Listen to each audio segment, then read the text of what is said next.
I know not the result you wanted, but give me your thoughts there of the team there, hung in there, maybe a play or two, the difference. Yeah, I mean, overall, I think we showed really good fight at the end. So I think that attests to what we can do and how we can apply pressure on these teams. But I think just that's important for us to come out like that in the beginning and then keep it consistent throughout the game. But some other standouts I thought was definitely Caitlin Cochran. I thought she came in and did a very good job. Just really shut them down, kind of. And yeah, you just take away some of those plays, and I think we're in a much better spot. What do you take away from the Texas pitcher? I mean, she was able to do the complete game. What was going to be stood out to you about how she performed?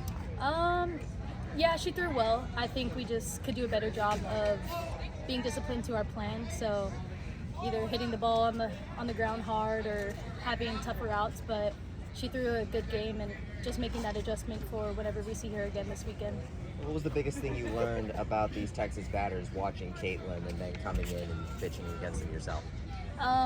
That it's good to attack them, probably going up in the zone, side to side, and then keep them off balance with like off speed and stuff like that. But I thought both of them did a very good job of attacking the zone and trying to keep them off balance as well.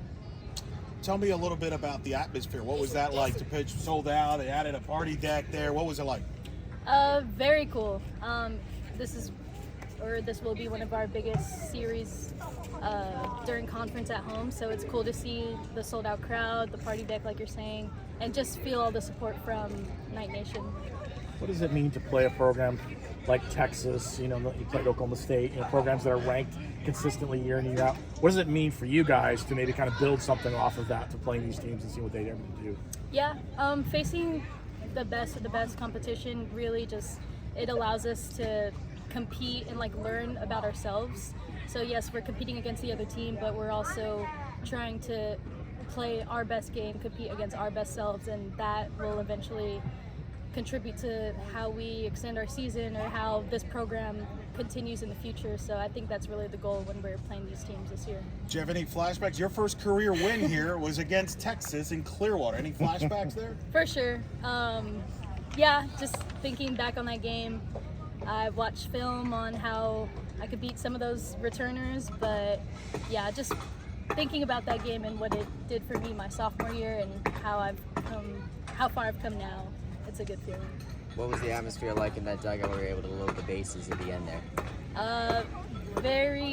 Everyone was just very locked in, and just super locked in with the energy, with the situation we were in, and yeah, I think it's just good momentum going into tomorrow, so we're looking to keep that energy for tomorrow.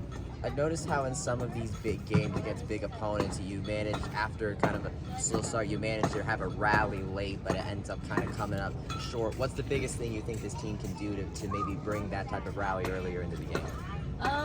Really just making our plan clear in the beginning, and then making sure that we're sticking together and holding each other accountable to stick to that plan in the beginning of the game or before the game even starts. So I think that's important for us to hold each other accountable and hold each other to those standards. So what do you think this team, what's the biggest thing you think your team learned tonight that you want to apply tomorrow? Just make quicker adjustments, I think. So, yeah. Best of luck, Ange.